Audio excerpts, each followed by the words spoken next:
জীবনের মানে যে জনরা জানে ঘুরে মরেও কারণ ঘর বাড়ি সংসার সব কিছু একদিন ফেলে চলে যাব।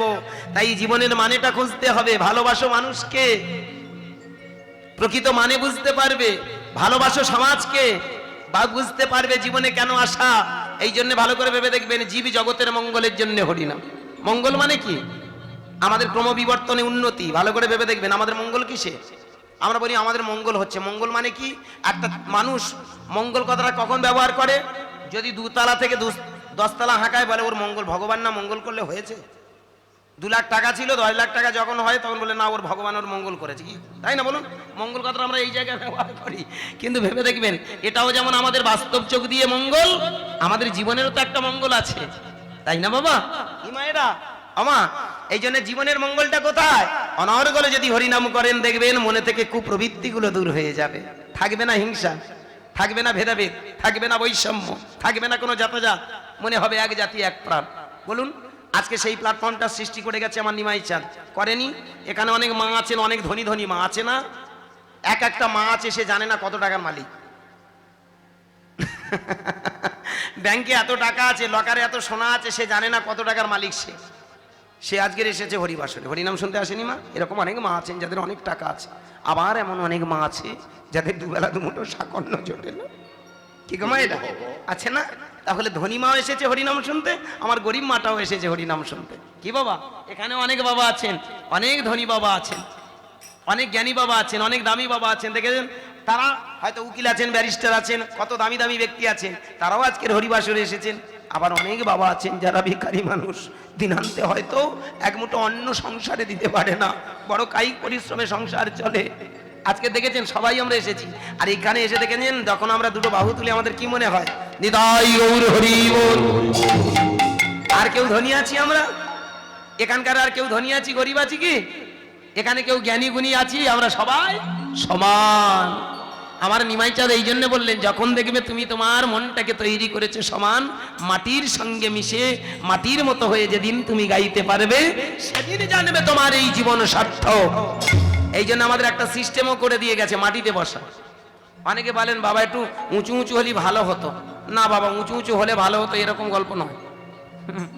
হ্যাঁ, ভেবে দেখবেন অনেকে একটু উঁচুতে বসতে, কারণ দেখবেন বর্তমান দিনে অনেকের হয়তো সত্যি কথা কোমরের যন্ত্রণা, পিঠেরও যন্ত্রণা, অনেক সমস্যা আছে। সেই মানুষটা চেষ্টা করে একটু উঁচুতে বসা, কিন্তু ভেবে দেখবেন ভক্তমণ্ডলী, অ্যাকচুয়ালি আমাদের সবার কোথায় প্রয়োজন? এই মাটিতে বসা প্রয়োজন। কেন? মাটিতে বসলে দেখবেন মনটা মাটির মতো হয়ে যায়, তবেই তো আমরা সেই গুরুর কৃপা পাই। গুরু দেখেছেন কত বড় গুরু? আমার গুরু আপনার গুরু নয়, জগতের গুরু আমার নিমাই চাঁদ, আমার নিতাই চাঁদ, তাই না? তারা কি দিয়ে গেল? তারা জানিয়ে দিয়ে গেল, এই পথের পথগামী যদিও যা হও, তাহলে দেখবে তোমাদের মনের কুপ্রবৃত্তিগুলো দূর হবে, দেখবে তোমাদের জীবনটা কত সুন্দর হয়। এত অনেক বকর বকর হয়েছে, একটা ছোট্ট লীলার মধ্যে দিয়ে এগিয়ে যাই। একটা ছোট্ট লীলা আপনাদের চরণ নিবেদন করি, তারই মধ্যে গাইব, মন দিয়ে শুনবেন, কি মজার জায়গা। এক ব্রাহ্মণ সন্তান, জানেন নাম তার কৃষ্ণদাস। ভালো করে মন দিয়ে শুন। নাম তার হরিদাস, খুব মন দিয়ে শুনবেন। ব্রাহ্মণ সন্তান, ছেলেটার নাম হরিদাস। নামে হরিদাস নয়, কাজের হরিদাস। এই যে নামের সঙ্গে দেখবেন অনেকে কি সুন্দর মিলিয়ে দেয়, হরিদাস হরির দাস। মাগো, একটা কথা ভালো করে ভেবে দেখবেন, তখনকার দিনের ঠাকুরের নামটাম রাখা হতো একটাই কারণে, এই নামের সঙ্গে তার বাবা মা যখন ডাকে দেখবেন একটা ভালো কাজ আছে, আছে না? ছেলেটার নাম রেখেছিল নারায়ণ। কে? অজামিল ব্রাহ্মণ। এই গল্পগুলো শুনে মুখস্থ হয়ে গেছে আপনাদের। অজামিল ব্রাহ্মণ, ছেলেটার নাম রেখেছিল নারায়ণ। এখন মৃত্যুর সময় ছেলেটাকে ডাক দিয়েছে, নারায়ণ তুই আমার কাছে আয় না রে, আছে আয় না আমার কাছে, আয় না নারায়ণ তুই একবার আমার কাছে, একবার। বারবার যখন নারায়ণ নারায়ণ বলে ডাকতে লাগলো না, সঙ্গে সঙ্গে ভালো করে ভেবে দেখুন, নিজের ছেলেটা কাছে ছিল না। এই যে চোখের জলটা বাস্তব প্রেম থেকে হয়ে গেল আধ্যাত্ম প্রেম, এই কান্নাটা তার কাছে পৌঁছে গেল, আর সেই তখন নারায়ণ রূপে এসে সামনে দাঁড়ালো। দেখেছেন, এই গল্পগুলো দিয়ে আমাদের কি শেখায়? আমরা বলি ওসব রূপকথার গল্প, এই রূপ আর কথা এই নিয়েই তো জীবন। কথার মধ্যে আসল রূপটা বেরিয়ে আছে, সেটাই বুঝতে পারলে আমাদের জীবন ধন্য হয়ে যায়। অনেকে বলে এই যে শাস্ত্রগুলো বড় কল্পনার কথা, আজগুবি গল্প না। শাস্ত্র কোনো আজগুবি কাল্পনিক গল্প নয়, যে কারণে ভক্তমণ্ডলী ভেবে দেখবেন কথার মধ্যে অনেক রহস্য লুকিয়ে আছে। দেখবেন যত বেশি আমরা নামের নামী হব, তত আমাদের মন, আমাদের এই দেহ মন পবিত্র হয়। দেখুন ছেলেটার নাম রেখেছে হরিদাস। ছোট্ট এই ছেলেটাকে নিয়ে বড় আনন্দে কালোজ্জাপন হচ্ছে জানো। কিছুদিন পার হয়ে গেল, এই হরিদাস দেখতে দেখতে 5 বছর বয়সে পা দিয়েছে।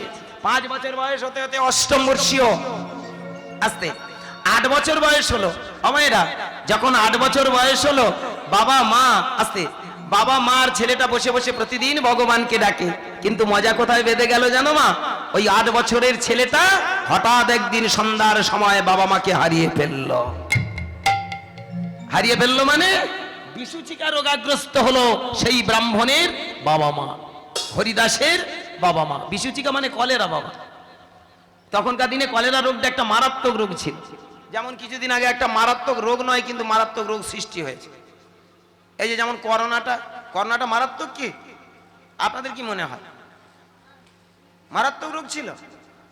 আমাদের মগরাহাট, আমি তো মগরাহাট থানার মানুষ, 246টা কেস আমাদের আশেপাশে ধরা পড়েছিল আমাদের ওই গ্রামের। একজনও কেউ মরেন। কি কল হলো দেখি, 246টা কেস ধরা পড়েছিল। আমি শুনলাম 246টা কেস, একটাও কেউ মরল না। ভালো করে ভেবে দেখবেন, রোগটা ছিল অবশ্যই একটা জায়গা ভয়ের কারণ, কিন্তু এই নয়, তার থেকে বেশি আতঙ্কে মানুষ মরেছে। ভেবে দেখবেন, রোগের থেকে মানুষের যদি রোগের আতঙ্ক তৈরি করে দেওয়া যায়, সে তাড়াতাড়ি ঘরে যাবে না? আপনার সাপে কামড়েছে, যদি বলা যায় যে সাপে কামড়েছে, আপনি খুব তাড়াতাড়ি ঘরে চলে যাবেন। আর যদি বলা যায় না কিচ্ছু আইনি, ও কি কোথায় পোকাটাকে কামড়েছে, কিছুক্ষণ অন্তত লাস্টিং করবেন। যার ক্যান্সার হয়েছে তাকে যদি বলা যায় তোর কিসের ক্যান্সার রে, কিছু কর, কিছু হয়নি, সে বলে না কিচ্ছু হয়নি। কি এই যে মনের জায়গায় একটা স্যাটিসফ্যাকশনের জায়গা আসে, আত্মতৃপ্তির জায়গা আসে কি বাবা? রোগটা নিজেই যদি পুষে রাখেন তাহলে দেখবেন তাড়াতাড়ি ঘরে চলে যাবেন। আর মনে মনে যদি ভাবেন না কিচ্ছু হয়নি, চেষ্টা করবেন, হ্যাঁ, মনটাকে একটু স্টিল করা, স্ট্রিক্টলি যদি যখন থাকবেন না, তখন দেখবেন আস্তে আস্তে মনে হয় দূর কিচ্ছু না, অনেকটা সে সুস্থ থাকতে পারে। তা যাই হোক ভক্তমণ্ডলী, ছিল তো অবশ্যই রোগ, কিন্তু তার থেকে আতঙ্ক রোগটা মানুষের বেশি হয়ে দাঁড়িয়েছিল, কি তাই না বলুন? যাই হোক, সেদিন এখনকার দিনে এই করোনা রোগ, আগেকার দিনে ছিল কোনটা? ওই বিসূচিকা মানে কলেরা রোগ। সন্ধ্যার সময় ব্রাহ্মণী আমার সেই যে হরিদাসের বাবা মা বিসূচিকা রোগে মারা গেল। ছেলেটা কেঁদে উঠল, মা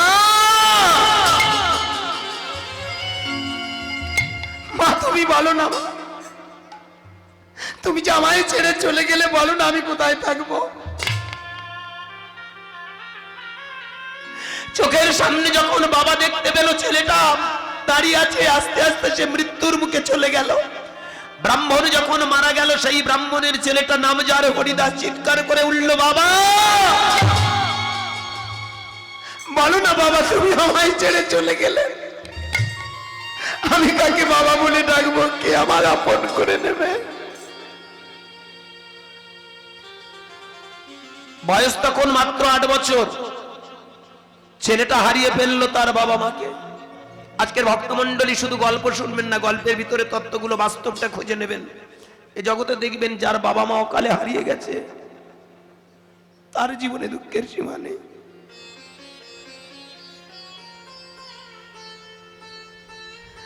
পৃথিবীতে যদি দেখেন কাছের মানুষ তবে বাবা, যদি পৃথিবীতে কাছের মানুষ চিনতে চান, দেখতে চান, তবে জানবেন মা। বাবার মতো কাছের মানুষ হয় না, মায়ের মতো কাছের দেবী হয় না গো। আজকের আমরা ভগবান খুঁজতে মঠ মন্দির আশ্রম কত ছুটে বেড়াচ্ছি, কত দেবতার পায়ে লুটিয়ে পড়ছি।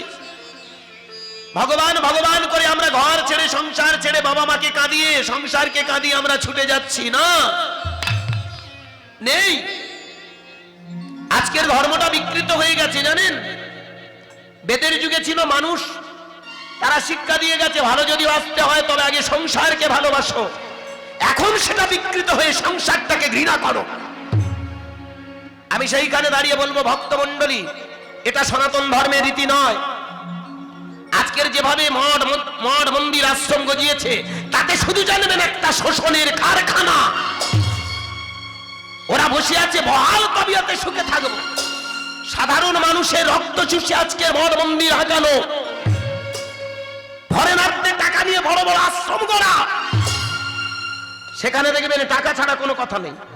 বলুন, এক একটা আশ্রমে যান, পকেটে যদি টাকা না থাকে ওখান থেকে আপনার ঘরে ফিরে আসতে হবে। এ বড় আশ্চর্য পৃথিবীতে, জানেন ধর্ম মানে টাকা পয়সার খেলাখেলি নয়, ধর্ম মানে ছলচাতুরি নয়, আমি আপনাকে ঠকাবো ও আমাকে ঠকাবে এটা নয়। অন্যে বাঁচায় নিজে বাড়ে, ধর্ম বলে জানিস তারে। নিজে বাঁচবো অপরকে বাঁচাবো, সেটাই তো ধর্ম। এর জন্য একে অপরকে ঠকানোর কোনো গল্পই নেই ধর্মের জায়গায়। আজকে সেখানেই ধর্মের জায়গায় ঠকানো ছাড়া আর কিছু নয়। দেখেছেন আমাদের মতো ঠকবাজগুলো আজকের কোথায় দাঁড়িয়েছে? 30, 40, 50, 60, 1 লাখে দাঁড়িয়েছে। 3 ঘন্টায় কি এমন দেবে গো তুমি?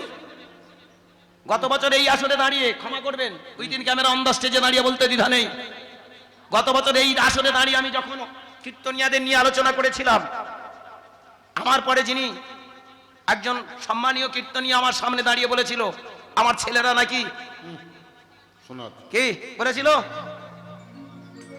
ওর ছেলেরা সোনার চামচ নিয়ে জন্ম নেবে আর আমার ছেলেরা রাস্তার ভিখারি।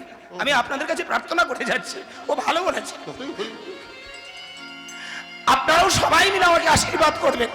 আমারই 2টো ছেলে, একটা 7 বছর প্লাস 8 বছরে পা দিয়েছে, আর একটা 3 বছর প্লাস 4 বছরে পা দিয়েছে। আমার 2টোই ছেলে, আশীর্বাদ করবেন। ওরা সারা জীবন যেন আপনাদের চরণের কাঙাল হয়ে, দাস হয়ে, যেন ওরা ভিখারির মতো যেন জীবনযাপন করে। ওরা যেন এখানকার তথাকথিত ধনী যেন না হয়। আজকের হরিবাসরে দাঁড়িয়ে বলবো, ভক্তমণ্ডলী, আমি মানুষ ঠকানোর কীর্তন শিখিনি। আজকে 33টা বছর হয়ে গেল। আমার দুঃখ এই জায়গায়, যেভাবে আমরা বারবারন্ত শুরু করেছি, আগামী দিনে হরিবাসর গুলো ভঙ্গ হয়ে যাবে। বলুন, কি ভেবেছি আমরা? সনাতন ধর্মটাকে এগিয়ে নিয়ে যাব নাকি ধ্বংস করব? প্রশ্ন। আজকের বলুন, একটা কীর্তনিয়াকে 60,000, 70,000 টাকা নিয়ে আপনারা নিয়ে আসছেন, 3 ঘন্টায় ও কি নিয়ে যাবে? প্রশ্ন। কোন একটা মা, যে মা খেতে পাচ্ছে না, তার ছেলের কাছে অন্ন পাচ্ছে না, কালকে তোমার কথা শুনে সে অন্ন পাবে তো? প্রশ্ন। যে বাবা একটু ওষুধ পাচ্ছে না, ধুঁকছে ঘরের কোণে বসে, তোমার কথা শুনে কাল থেকে সে বাবাটা একটু ওষুধ পাবে তো? তাহলে যেটার দ্বারা সমাজ গঠন হয় না, আমি মনে করবো মূল্য থাকতে পারে না। শুধু গল্প শুনে লাভ কি? আজকে প্রয়োজন আছে, অর্থের প্রয়োজন। আমি যে টাকা ছাড়া আমি গান গাইতে এসেছি তা তো নয়, কিন্তু সেটা যেন লিমিটেশনের বাইরে না হয়। উইদিন ক্যামেরা অন দ্য স্টেজে দাঁড়িয়ে কই বলুক, আমি যে কথাটা প্রত্যেকটা হরিবাসরে বলি, আজও তাই আপনাদের সামনে বলছি। এমন কোন নায়ক বাবু আমার সামনে দাঁড়িয়ে বুকের পাটা নিয়ে বলুক যে আমি প্রেসার ক্রিয়েট করে টাকা নিই। আমি বলি, বাবা যেটা আমার প্রয়োজন সেইটুকু আপনারা দেন। অনেকে বলেন তুমি বড় বড় গল্প করো আর অত টাকা চাও কেন? বলুন, একটা কীর্তনিয়া যদি আসতে, একটা কীর্তনিয়া যদি 80,000, 1 লাখ টাকা চায়, সেখানে আমি যদি 20,000 টাকা চাই, তখন বুকে ব্যথা হয়। অনেক নায়ক বাবু আমাকে বলছে 20,000 টাকা তোমায় দেবো কেন? আমি আমাকে ডাকছেন কেন? আপনি 80,000 টাকাকে ভালোবাসেন, আপনি 20,000 টাকা নিয়ে কীর্তনিয়া নিয়ে যাচ্ছেন কেন? ভালো করে ভাববেন। আমি তো দেখেছি, আমি এই কথাগুলো বলি বলে অনেক নায়ক বাবুরা বলে, বাবা তুমি এত টাকা চাইছো কেন? তুমি নিজে চিৎকার করছো, আমি চিৎকার করছি একটাই কারণে, আপনারা জাগুন। আর যেদিন এই জাগতে জাগতে আগুন জ্বলে উঠবে, সেদিন এই গুরুদাসের আসল চরিত্রটা বুঝতে পারবেন। আমি চ্যালেঞ্জ দিয়ে যাচ্ছি, এমন একটা দিন আসবে যেদিন আপনারা জাগবেন, যেদিন ওই জানোয়ারগুলোর মুখোশ খুলে যাবে, সেদিন আমি কথা দিয়ে গেলাম, আমি বিনি পয়সায় হরিনাম করে যাব। ওই দিন ক্যামেরার সামনে দাঁড়িয়ে কথা দিচ্ছি। ধন্যবাদ। এত বড় বুকের পাতা নিয়ে কথা বলি, কারণ আমি আমার সনাতন ধর্মকে ভালোবাসি, আমার গৌর হরিকে ভালোবাসি। গৌর হরি বিনি পয়সায় হরিনাম দিয়েছিল। আজকে সেই জায়গাটা কোথায়? শুধু রাশি রাশি টাকার খেলা চলছে। এটা ধর্ম হতে পারে না, এটা বিজনেস। এটা চরম থেকে চরম আকার পরিস্থিতিটা তৈরি হয়ে যাবে। আমি অনুরোধ করবো আপনারা একটু সজাগ হন। প্রয়োজন নেই আপনি অনেক লোক জড়ো করার জন্য হরিনাম দিচ্ছেন, নাকি হরিনামটা মঙ্গলের জন্য দিচ্ছেন। আমি অনুরোধ করবো, না বাবা, যারা বড় কীর্তনিয়াকে ভালোবাসেন, আমার কথা শুনলে কষ্ট হয়। আমি জানি যারা বড় কীর্তনিয়াকে ভালোবাসেন তারা বলবে, বাবা ইয়ে তো বিশাল কিছু ব্যাপার না। আমি বিশাল কিছু নই। আমি শুধু এইটুকু বলে যাই, আস্তে টাকার মাপকা দিতে মাপতে গিয়ে সমাজটা যেন ক্ষতি না হয়, চেষ্টা করবেন একটু সজাগ হয়ে। বলুন, আজকের আপনারা এখানে যারা হরিবাসরে আছেন বসে, আমি যে কথাগুলো বলছি এগুলো কি জানা নেই? কি বলুন, সবাই তো জানা। আপনাদের জানার মধ্যে বলা, যে যত বড় কীর্তনী আসুক, যত বড় সে 60-70-1 লাখ যাকে আপনারা বড় ভাবছেন, আমি মনে করি আমার কাছে বিন্দুমাত্র তারা কেউ বড় নয়। বড় তারা যারা সমাজকে ভালোবাসে। একটা কীর্তনিয়ার থেকে আমি মনে করবো একটা ডাক্তারের অনেক দাম, যে ডাক্তার বিনি পয়সা চিকিৎসা করে। একটা কীর্তনিয়ার থেকে একজন বিএসএফ এর অনেক দাম, যারা জীবনটাকে বাজি রেখে দেশ রক্ষা করে। একটা কীর্তনিয়ার থেকে অনেক বড় বেশি দামি যারা পুলিশ প্রশাসন, যারা রাতে ভিতে আমাদেরকে রক্ষা করার দায়িত্ব নিয়ে বসে আছে। ভালো করে ভেবে দেখবেন আমি যে কথাগুলো বলছি। একটা মঠ মন্দিরের আশ্রমের বাবাজির থেকে অনেক বেশি দামি একটা নার্স, যে মাটা মানুষকে সেবা করে তাকে সুস্থ করে তুলছে। কোথায় যাবেন আপনারা? কোন হরিনাম করবেন? এ বড় মজার আশ্চর্য, মজার জায়গা জানেন? যা ক্ষমা করবেন মমতা মণ্ডলী, ভেবে দেখবেন আজকের সেই কানেমান নদিয়ার চাঁদ নিমাই একটা বড় শিক্ষা দিয়ে গেলেন, হরিনামের মাধ্যম দিয়ে চেতনা তৈরি করো, চেতনা করলে সমাজ গঠন হবে। আপনারা একটু হরিনামটাকে প্রকৃত কাজে লাগান, তবেই আমার কথার মানে বুঝতে পারবেন। যাক মা, এই পৃথিবীতে ভালো করে ভেবে দেখবেন, তথাকথিত আজকের দিনে সাধু সন্ন্যাসীরা অনেকে বলে মঠ মন্দিরে গেলে ভগবান পাবে। যারা বলছে তোমরা ভগবান পাবে, ভগবান পাবে, চ্যালেঞ্জ করছো। ভগবান আছে? দেখাতে পারবে? দেখাও দেখি। তুমি কত বড় সাধক হয়েছো, একজন সামনে নিয়ে এসে দেখাও, আমি কৃষ্ণকে দেখেছি, এই তোমার কৃষ্ণ, এই তোমার সামনে দাঁড় করিয়ে দিলাম। কিন্তু জানবেন পৃথিবীতে সব থেকে বড় কৃষ্ণ তোমার বাবা, তোমার মা, যে রাধারানীর কৃপায় তুমি জন্ম নিয়েছো, যে কৃষ্ণের কৃপায় তুমি বড় হয়েছো। পৃথিবীতে জানবে সব থেকে বড় দেবতা যদি থেকে থাকে তবে তোমার সামনে বসে আছে তোমার বাবা। পৃথিবীতে সব থেকে যদি ভগবান দেবী থেকে থাকে তবে তোকে চোখের সামনে বসে আছে তোমার মা। মাকে কাঁদিও না, মাকে দুঃখ দিও না, বাবাকে কষ্ট দিও না। ছোটবেলা থেকে সেই 5 বছর বয়স থেকে বাবা কোলের কাছে বসিয়ে বসিয়ে গান বাজনা শেখাতো। 10 বছর বয়সে যখন আমাকে স্টেজ পারফরমেন্স করানোর জন্য বাবা তুলে দিল, বাবা আমার একটা কথা বলতো, কোনোদিন মানুষকে ঠকাবি না, কোনোদিন মানুষকে কষ্ট দিয়ে টাকা নিবি না। আজও সেই পথের পথগামী হয়ে আপনাদের চরণে আমি কীর্তন করে যাই। আমি জানি না উপরে কোনো ভগবান আছে কিনা, আমি আজও চোখে দেখতে পাই। যে আছে সে আছে, আছে ভালো, থাকলে ভালো, না থাকলে ভালো। যে বলছে সে আছে দেখাতে পারবে না, যে বলছে নেই সেও দেখাতে পারবে না। কি বলুন? প্রশ্ন। যে বলছে আছে সে দেখাতে পারবে, আবার যে বলছে নেই সেও কি বলতে পারবে যে নেই? কি আছে কি নেই সেটা পরে ভাববো, আগে যারা আছে তাদেরকে ভাববো, তারা যেন কষ্ট না পায়। একটা ছেলেকে মানুষ করার জন্য দেখেছেন প্রত্যেকটা বাবা নিঃস্ব অসহায় হয়ে যায়। কাজে যাচ্ছে, রাস্তার পথে হঠাৎ মনে হলো একটা খাবার কিনে একটু খাই, বড় ক্ষুধার্ত, খেতে গিয়েই মনে হলো না ঘরে আমার বাচ্চা দুটো পড়ে আছে। আজকের এখানে আপনারা মায়েরা ভেবে দেখেছেন, পাশের বাড়ির কোনো একজন হয়তো একটু ভালো খাবার তৈরি করে, দুটো পিঠে তৈরি করে একটু ভালো খাবার বানিয়ে হাতে দিচ্ছে, এ দিদি খানা রে, আঁচলে করে বেঁধে নিচ্ছে, আমার বাচ্চা ঘরে আছে, আগে বাচ্চা দুটো খাওয়াবো। অথচ সেই মা সেই বাবা যখন বৃদ্ধ হয়ে যায়, বৃদ্ধা হয়ে যায়, আমরা তাদেরকে ভালোবাসতে পারি না। এখন ধর্ম, এখন শিক্ষা, এখন সংস্কৃতি, এখন কালচার। তাই আজকের হরিবাসরে আপনাদের পা দুটো জড়িয়ে ধরে অনুনয় বিনয় করে একটাই কথা বলে যাই, ভগবান খুঁজতে মঠ মন্দির আশ্রমে দৌড়াবেন না। ভগবান মানে মঠ মন্দির আশ্রমে নয়। পৃথিবীতে ভগবান যদি থেকে থাকে তবে দুটো মানুষকে আগে ভালোবাসুন, কি আছে কি নেই সেটা পরে জানতে পারবেন। তাই আগে আমি বলবো ভক্তমণ্ডলী, আমার নদিয়ার চাঁদ যাদেরকে আমরা ভগবান বলি, আমার ভগবান কৃষ্ণ কোনোদিন বলেনি যে আগে বাবা মাকে ত্যাগ করে আমার কাছে ছুটে এসো। যাদেরকে আমরা ভগবান মহান দেবতা বলে পূজা করছি, তারা একটা কথা বারবার বলে গেছে, ভালো যদি বাঁচতে হয় আগে বাবা মাকে ভালোবাসো। মা মা সবাই ভুলে গেলেও মা বলে না। মায়ের হাড় যদি মাটিতে যায় পোতা, তবু বলে আমার বাঁচা নেই।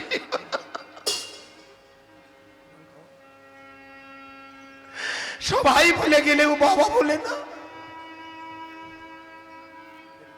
একটা সন্তানের জন্য সারা রাত জেগে বসে থাকি আমার বাবা। আজকের এখানে যারা বাবা বসে আছেন ভেবে দেখেছেন তো, আমরা তো সবাই বাবা হয়েছি। একটা ছেলের যদি অসুখ করে দেখবেন সারা রাত কোথায় হসপিটাল, কোথায় নার্সিং হোম, কোথায় অর্থ, পাগল হয়ে যায়। ভালো করে ভেবে দেখবেন, মা পেটে ধরে, মা কষ্ট করে, মা ব্যথা যন্ত্রণা সহ্য করে সংসারের মধ্যে গণ্ডির মধ্যেও সেই জায়গায় দাঁড়িয়ে থাকে, কিন্তু বাবা পাগল হয়ে সেই সন্তানটা কিছু ভালো থাকবে সেদিকে তাকিয়ে থাকে। যে কারণে দুটো মানুষ ওতপ্রোত জড়িয়ে। তো মা পিতা স্বর্গ, স্বর্গ খুঁজছ, কোথায় স্বর্গ বাবা? পিতা ধর্ম, ধর্ম খুঁজছ, কোথায় ধর্ম? সে তোমার বাবা, সে তোমার মা। তাদের প্রতি কর্তব্য, তাদের প্রতি তোমার কর্মের জায়গাটা যদি গুছানো হয় তাহলে জানবে তোমার ধর্ম হয়ে যায়। পিতা হি পরমং তপ, যদি তপস্যা করতে হয় তবে তাদের চরণে প্রণাম করে তাদের কাছে বসে সাধনা করো, এই পৃথিবীতে সব সাধনা সার্থক হয়ে যায়। তাই গৌর হরি বল, হরি বল, হরি বল। বাবার মতো কাছের মানুষ পাবে না। কোনদিন বাবা যদি হারিয়ে যায় দেখবেন তার জীবনে মনে হয় যেন মাথার উপরে ছাদটা ফেটে গেল। ভেবে দেখবেন, হারিয়েছি তো আমি আমার জীবনে, যে বাবার কোলে মানুষ হয়েছি, বাবা তিল তিল করে আমাকে গান বাজনা শিখেছেন, সেই বাবা হারিয়ে গেছে আজ বছর 8 আগে। বাবার বয়স হয়েছিল 82 বছর, স্বাভাবিকভাবেই বার্ধক্যজনিত মৃত্যু। মা আছে, মায়ের এখন এই 80-তে পা দিল, মায়ের এখন 80 বছর বয়স হয়েছে। মা অনেক সুস্থ। দেখেছি ভালোবাসা কারে বলে। এই রাত এই গান ছেড়ে যাই না, তখনই বুঝতে পারি মা কত অমূল্য সম্পদ। রাত 12টা, 1টা, 1:30টা, 2টো, 3টে বেজে যায়। দরজার কাছে গিয়ে যখন আমি দাঁড়াই না, আমি একটা জিনিস লক্ষ্য করে দেখেছি, আমার স্ত্রী ঘুমায়, আমার বাচ্চা দুটো ঘুমায়, কিন্তু আমার 80 বছরের মা ঘুমায়। দরজার কাছে গিয়ে যখন আমি দাঁড়াই, মা তাড়াতাড়ি দরজাটা খুলে দেয়। কে রে, হরি বাড়ি ঢুকলি? হ্যাঁ গো মা, আমি তোমার হরি। কিন্তু তুমি ঘুমাওনি কেন? তুমি ঘুমাওনি কেন? মা তখন আমাকে একটা কথা বলে, ঘুমাতে তো চাইছিলাম, ঘুম আসছিল না রে। আমি মাকে তখন বলি, ও মা তোমার বয়স হয়ে যাচ্ছে, অমন করে রাত জাগতে নেই, যাও ঘুমিয়ে পড়ো। মা যেতে যেতে একটা কথা বলে, বৌমা তোর জন্য খাবার বেঁধে রেখেছে, খাবারটা খেয়ে তুই ঘুমিয়ে পড়িস। তুই ঘুমিয়ে পড়লে আমি ঘুমিয়ে পড়ব। এটা আমার মায়ের গল্প নয়, এটা আমার মায়ের সংসারের কথা নয়, আমার প্রত্যেকটা মায়ের ঘরের কথা, সংসারের কথা। রাত জেগে বসে থাকি, সারা রাত আমার ছেলে ফিরে আসবে। নিজে খাবার না খেয়ে রাতের পর রাত কাটিয়ে দেয়, সেটা যেন তোমার কাছের দুটো মানুষ, তোমার বাবা, তোমার মা। এর থেকে আর কোথায় ভগবান খুঁজছো? পৃথিবীতে যেন তোমার মায়ের উপরে কোনো দেবী নেই আর বাবার উপরে কোনো দেবতা নেই। আমরা শুধু শুনেই যাই, মানে বোঝার চেষ্টা করি না। বাস্তবে এই দুটো মানুষকে যদি আমরা সুখী করতে পারি, দেখবেন তাকে রুকনেওয়ালা কেউ নেই, তার ধন্যওয়ালা কেউ নেই। এই পৃথিবীতে দেখবেন সে সবার উচ্চ মার্গে চলে গেছে। আজকের ভক্তমণ্ডলী, ভক্তিমতী মায়েরা, তাই তো জ্ঞানী মহাজনেরা সিদ্ধান্ত টেনে বললেন, এই পৃথিবীতে যদি সাধনা করতে হয় তবে তোমার বাবা মায়ের চরণ সাধনা করো। তুমি যতই যাও না মন্দির মসজিদ, তুমি যতই যাও না মন্দির মসজিদ, যতই করো গঙ্গায় স্নান, বাবা মাকে না বাসিলে ভালো হয় না খুশি ভগবান। বাবা মাকে না বাসিলে ভালো হয় না খুশি ভগবান। যতই যাও না মন্দির মসজিদ, যতই যাও না মন্দির মসজিদ, যতই করো গঙ্গা স্নান, বাবা মাকে না বাসিলে ভালো হয় না খুশি ভগবান। বাবা মাকে না বাসিলে ভালো হয় না খুশি ভগবান। বাবা মা যে সবার সেরা এ জগৎ সংসারে, বাবা মাকে সবার সেরা এ জগৎ সংসারে, বাবা মা যে সবার সেরা এ জগৎ সংসারে, বাবা মা যে সবার সেরা এ জগৎ সংসারে, তাদের চরণ করলে সেবা পাবি সকল দেবতারে। তাদের চরণ করলে পূজা পাবি সকল দেবতারে। যেতে হবে না গো তোমায়, যেতে হবে না গো তোমায়, ধর্ম করতে তীর্থস্থান। বাবা মাকে না বাসিলে ভালো হয় না খুশি ভগবান।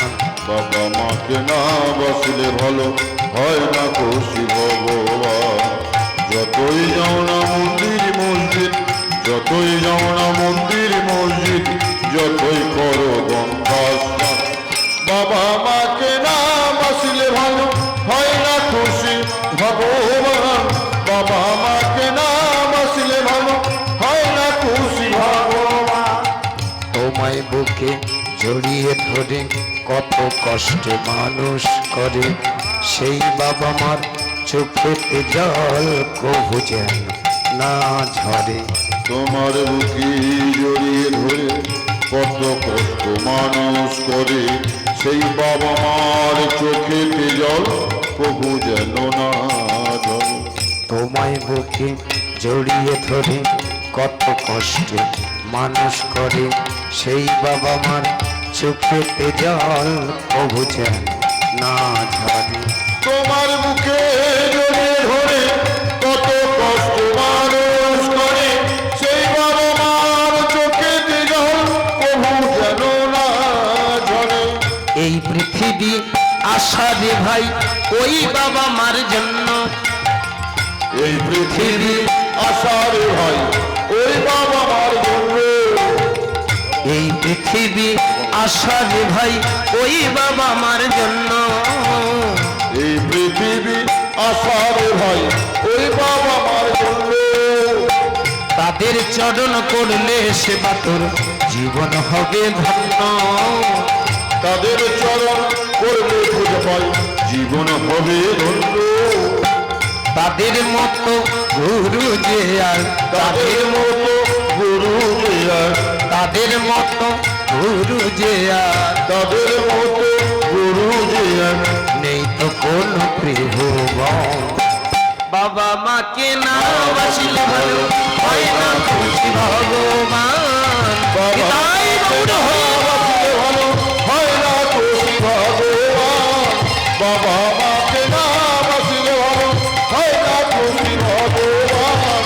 যতই যাও না মন্দির মসজিদ, যতই যাও না মন্দির মসজিদ, যতই করো না জয় সাথ। বাবা মাকে না বাসিলে ভালো হয় না খুশি। তাই গৌর হরি হরি। বাবা মাকে না বাসিলে ভালো হয় না খুশি ভগবান।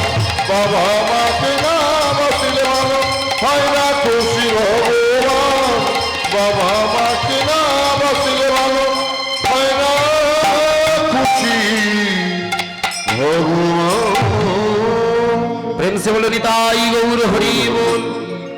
তাহলে মায়েরা বাবা মা যে কত কাছের সম্পদ, হারিয়ে গেলে যে কত বুকে ব্যথা হয়, কত যন্ত্রণা হয়, সেটা কিন্তু হারানোর পরেই আমরা বুঝতে পারি। ছেলেটার জীবনে আসলো সেই দিন, বাবা মারা গেল, মা মারা গেল, কাঁদতে কাঁদতে ছেলেটা আমার মন্দিরে বসে রাধা মাধবের কাছে প্রার্থনা করলো, রাধা মাধব আমায় বলে দাও আমি কি করব, কোন দিকে যাব, কোন পথ ধরবো। ভক্তিমতী মায়েরা কিছুদিন পরে দেখা গেল, দেখবেন কোন ছেলে যদি বাবা মাকে হারায়, পাড়া সবে যে এই তোর মায়ের মতো অসুবিধা নেই, আমরা দেখব। দুদিন দেখবে, 4 দিন দেখবে, তারপরে ওই বাড়ির কাজের লোক দেখবেন, কলকাতাতে দেখবেন কিছু গ্রামের মায়েরা গিয়ে কলকাতার বাবুদের ছেলেদেরকে নিয়ে কত আনন্দ করে না, নিজের ছেলে, আমার ছেলে, বাচ্চাটাকে কোলে নিয়ে কত আনন্দ করে। কিন্তু সন্ধ্যা যখন হয়, তোর ছেলে তোর রইল, আমার ছেলের কাছে আমি চলে যাই। এ বড় আশ্চর্য। এটা কাছের ম্যাগনেটের টান আলাদা, আর একটু দূর হলে আলাদা। ছেলেটার জীবনে তাই নেমে আসলো। কয়েকদিন ভালোবাসা পেল, কয়েকদিন আদর যত্ন পেল, আস্তে আস্তে ছেলেটার প্রতি আর কারুর দৃকপাত নেই। মানুষ কখন খারাপ হয় জানেন? অভাবে আর স্বভাবে। কি বাবা, মানুষ জীবনে দেখবেন দুভাবেই একটা মানুষ খারাপ হয়ে যায়, অভাবে আর স্বভাবে। কেউ দেখবেন চোর হয়েছে, ডাকাত হয়েছে, কিভাবে জানেন? অভাবের জ্বালায়, তাই না? আবার দেখবেন অনেকে স্বভাবের জ্বালা। তা না হলে বলুন, স্বভাব যদি ভালো হবে, স্বভাব যদি খারাপ না হবে, এই কোটি কোটি টাকা ঝেড়ে কেন ওরা জেলে বসে আছে? না বাবা, বলা ঠিক হবে না। এখন সবে আগুন জ্বলেছে, এরপরে আগুন জ্বলবে। ভাবুন, গরিবের রক্ত শোষণ করে আজকের কোথায় তারা বহাল তবিয়ত চেয়েছিল, কিন্তু প্রকৃতির মার বড় মার। এখানে কোনো রাজনীতির রং নয়। আপনারা অনেকে বলতে পারেন এটা রাজনীতির কথা, না। ভেবে দেখবেন, রাজনীতি, অর্থনীতি, সমাজনীতি কোনো নীতি আলাদা নয়, একটাই নীতি, বেঁচে থাকার নীতি। কেউ যদি মনে করে রাজনীতি আলাদা, ধর্মনীতি আলাদা, ভেবে দেখবেন আপনার কনসেপশন 100% রং। আপনি ধারণাটা করছেন টোটাল ভুল। কারণ কৃষ্ণ যে নীতিটা করেছিল তার নাম তো রাজনীতি, রামচন্দ্র যে নীতিটা করেছিল তার নাম তো রাজনীতি। তার রামচন্দ্র কৃষ্ণ এরা কারা? তাদেরকে আমরা ধার্মিক বলি, আবার দেশ রক্ষার মালিকও বলি। তাহলে তাদের আদর্শ রাজার নীতি, রাজনীতি। দেখেছেন, তারা প্রাণপণে চেয়েছিল মানুষকে ভালোবাসবো। যাক, ওসব কথা নয়, ক্ষমা করবেন। তাহলে স্বভাবে চোর হয় আর অভাবে চোর হয়। ছেলেটা খেতে না পেয়ে আস্তে আস্তে চোর বনে গেল। চোর বনার পরে ধীরে ধীরে যখন একটু একটু করে বড় হলো, ধীরে ধীরে ওই ছেলেটা আস্তে আস্তে কিছুদিন পরে দেখলো, কি কেউ আমায় তো ভালোবাসে না, তাহলে আমি বাঁচবো কি করে? একটু একটু করে চুরি করা শুরু করলো, জানো মা। আর এই চুরি করতে করতে করতে করতে চোর বনে গেল। যখন বাবা চোর বনে গেল, এর ঘরের কলা ওর ঘরের কচু, শুধু তাই নয়, এর ঘরের অন্ন চুরি করে, তার ঘরের সোনাদানা চুরি করে। চুরি করতে করতে একটা সার্টিফিকেট পেয়ে গেল, হরিদাস চোর। পাড়ার যারা মোড়ল ছিল তারা বললো, এক কাজ করলে হয় না, ও তো ব্রাহ্মণের ছেলে, 8 বছর বয়সে ছেলেটা বাবা মাকে হারিয়েছে, তা এক কাজ করলে হয় না, ওকে একটা বিয়ে দিলে কেমন হয়? আমার মনে হয় বিয়ে দেওয়ার পরে ছেলেটার একটু মদ নীতিগুলো একটু মনে হয় পরিবর্তন হতে পারে। এসো আমরা ওকে একটা বিয়ের ব্যবস্থা করি। কিন্তু একটা বিয়ে যে হবে, বিয়ের জন্য একটা তো মেয়ে দরকার। মেয়েটা কে দেবে? আমার আপনাদের বাড়ি কারণ মেয়ে আছে মা, যৌবন যুবতী মেয়ে, একটা ভালো ছেলে আছে, এই যে ছেলেটা, হ্যাঁ ঠিক আছে। এই ছেলেটা মা কালী দিব্যি ছেলে হিসেবে খুব ভালো ছেলে। মায়ের মা দিব্যি করে বলছি, খুব ভালো, 1 নম্বর ছেলে, খাসা ছেলে, শুধু একটু চুরি করে। বুঝতে পারছেন? সেই যে হরিদাসের কথা আলোচনা হচ্ছে, এখানকার এর কথা না। একটা ভালো ছেলে আছে, সবাইয়ের কাছে যখন প্রচার করা, কেউ রাজি হবে কি বলুন না? সবাই চায় আমার জামাইটা একটু ভালো হোক। হ্যাঁ গো মা, জামাইটা যদি একটু ভালো ইনকামদার হয়, ভালো যদি সৎ হয়, দেখবেন সব শাশুড়ি মায়ের মনে গর্ব হয়, জানিস আমার জামাইটা কত ভালো। হ্যাঁ, অন্তত মেয়েটার মনে এটাই হয়, আমার স্বামী অনেক ভালো। কিন্তু স্বামী যদি চোর হয় কি হবে? অন্যরকম দাঁড়াবে। সবাই যখন সরে গেল, কে বিয়ে করবে, কে বিয়ে করবে? কিছুটা পাশের একটা পাড়াতে একটা মেয়ে ছিল, সেও তো ব্রাহ্মণের মেয়ে, নাম তার পদ্মা। সে লাজ লজ্জা খেয়ে, লাজ লজ্জার মাথা খেয়ে বলে উঠলো, কথা দিলাম আমি বিয়ে করব। এই আরে তুই কি ভেবেছিস, যে তুই কি জানিস, ভেবে দেখেছিস কোনোদিন ও ছেলেটা চোর, চুরি করে? আমি মেয়ের পেটে মেয়ে হলে লাইনে নিয়ে আসবো। ভালো করে মন দিয়ে শুনবেন, কীর্তনটার মধ্যে বড় মজা আছে। অনেক লীলা আপনারা শুনেছেন, আজকে লীলাটা শুনে রাখুন। আমি যদি মেয়ের পেটে মেয়ে হই, আমি ওনাকে লাইনে ফিরিয়ে নিয়ে আসবো। কারণ আমি জেনেছি, আমি বুঝেছি, আমি আমার দৃষ্টিকোণ দিয়ে বুঝেছি, ওই একমাত্র আমার স্বামী হওয়ার যোগ্য। এই জেদটা ধরেছিল মাগো